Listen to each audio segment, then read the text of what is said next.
Welcome back to The Explainer. I am absolutely thrilled you're here today because, well, we're tackling one of the most powerful, often misunderstood, and frankly, completely fascinating concepts in all of programming.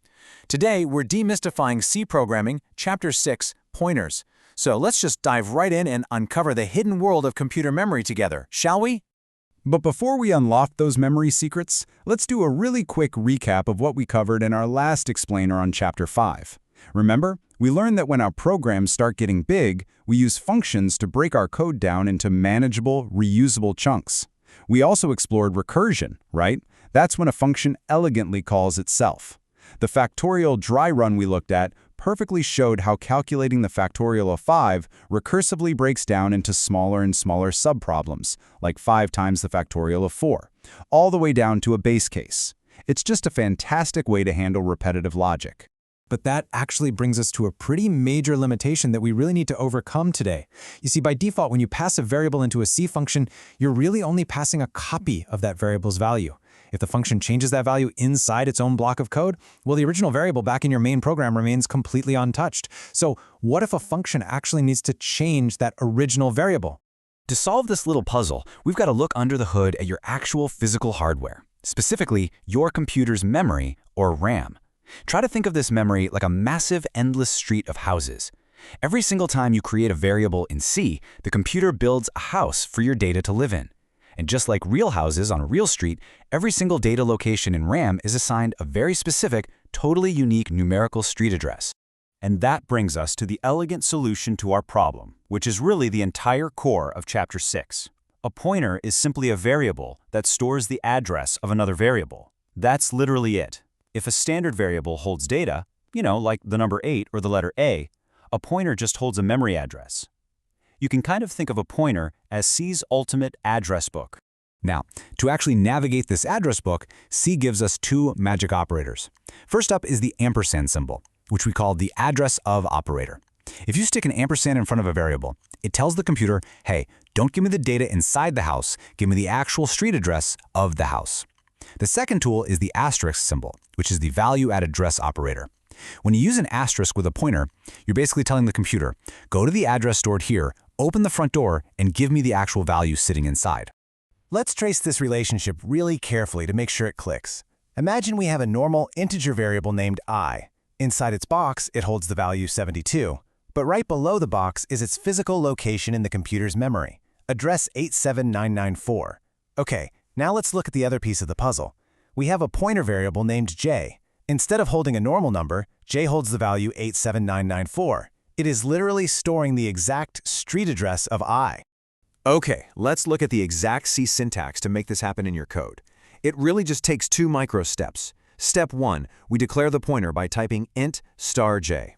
That asterisk tells the compiler, hey, listen, j isn't a normal integer, it's a pointer to an integer. Step 2, we assign the address. We write j equals ampersand I. By using that ampersand, we extract the memory address of I and tuck it safely inside our pointer j.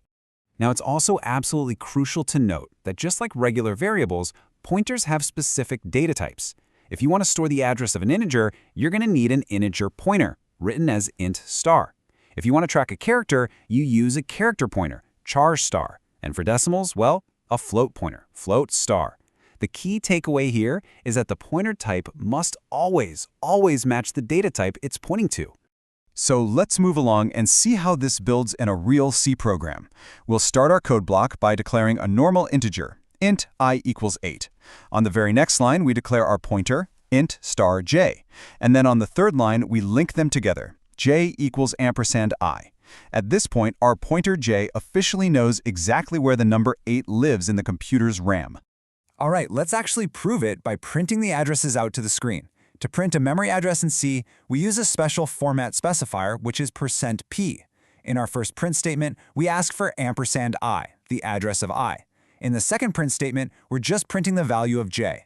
Because j holds the address of I, these two lines of code are going to output the exact same memory location. Pretty cool, right? But what if we actually want to retrieve our original data? Well, that's where we use our second magic operator, the asterisk, to unlock the address. The first line here simply prints I, which gives us 8. The second line prints asterisk, open parenthesis, ampersand I, close parenthesis. This basically translates to find the address of I, then get the value at that address, which is, of course, also 8. Finally, the third line prints asterisk j. Since j holds the address of I, placing the asterisk in front of j reaches right into that memory location and retrieves our original value of 8. And here's the physical proof right in our output. The computer tells us the address of I is 87994, and the value inside j is exactly 87994. Now notice that j itself also has its very own unique memory address, 87998. Why? Because pointers take up physical space in RAM too. But by using our pointer tools, we successfully retrieved our value of 8. Listen, if you understand this output, you have officially grasped the core idea of pointers. Okay, ready for a quick, kind of mind-bending fact? Because pointers are variables that live in memory themselves, just like we saw with j living at 8798, you can actually create a pointer that points to another pointer. No way, right? But it's true. You could create a variable k that specifically stores the address of pointer j. It just becomes this entire chain of memory addresses. Anyway, let's bring our narrative full circle back to the problem we started with today. We said earlier that standard functions can't change original variables.